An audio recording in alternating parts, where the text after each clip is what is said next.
স্বাধীনতা দিবসকে সামনে রেখে বুধবার আগরতলার অরুন্ধতিনগর ও রবীন্দ্র সংঘে এক স্বেচ্ছায় রক্তদান শিবিরের আয়োজন করা হয়। উপস্থিত ছিলেন আগরতলার পুর নিগমের মেয়র দীপক মজুমদার সহ অন্যান্যরা। অনুষ্ঠানে বক্তব্য রাখতে গিয়ে মেয়র দীপক মজুমদার বলেন, অরবিন্দ সংঘ এই এলাকার এক বিশেষ জায়গা করে নিয়েছে এবং এই ক্লাব বিভিন্ন সময় সামাজিক কর্মকাণ্ড যেমন স্বাস্থ্য শিবির, রক্তদান শিবিরের মতো বিভিন্ন কর্মকাণ্ড করে চলছে।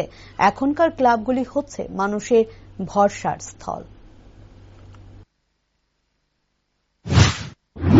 তিনটা বিষয়কে সামনে রেখে অরবিন্দ সংঘ মার্কেটিং কর্মসূচি হাতে দিয়েছিল। তার প্রায় অন্তিম পর্ব আগামী 15ই আগস্ট ভারতবর্ষের 68তম স্বাধীনতা দিবস, ঋষি অরবিন্দের পবিত্র জন্মদিন এবং এই ক্লাবের প্রতিষ্ঠা দিবস।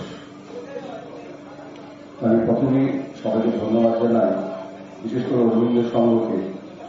অরবিন্দ সংঘ এই শহরের একটা বিশেষ জায়গা করে দিয়েছে সামাজিক সংস্থা, সাংস্কৃতিক সংস্থা হিসাবে। ক্রীড়ার ক্ষেত্রে আমি বলব,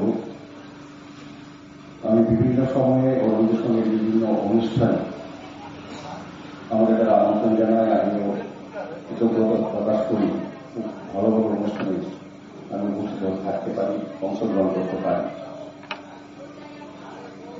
যেহেতু অরবিন্দ সংঘের প্রতিষ্ঠা দিবস, 70 বছর পেরিয়ে গেছে ক্লাব, তার ভূমিকা, তার এই এলাকার মানুষের জন্য তার অবদান এবং সমাজকে সুস্থ রাখার জন্য, সমাজের সংস্কৃতি বিকাশ এবং পরিবেশ রক্ষা করার জন্য অরবিন্দ সংঘ নিরলস কাজ করে যাচ্ছেন। তারা শুধু একদিনই ঘটার অনুষ্ঠান করেন না, প্রতি বছরে প্রতি পায়সনে দেখি বিভিন্ন ধরনের স্বাস্থ্য শিবির, রাজনৈতিক ক্যাম্প, এলাকার লোকদের নিয়ে বিভিন্ন ধরনের কর্মসূচি করা এবং এলাকার প্রতি সামাজিক দায়িত্ব, সামাজিক কর্তব্য সামনে রেখে রাজনীতিতে স্বাস্থ্য শিবির, বক্তব্য শিবির, আরো বিভিন্ন কর্মসূচিরা প্রতিনিয়ত করে থাকে। এটাই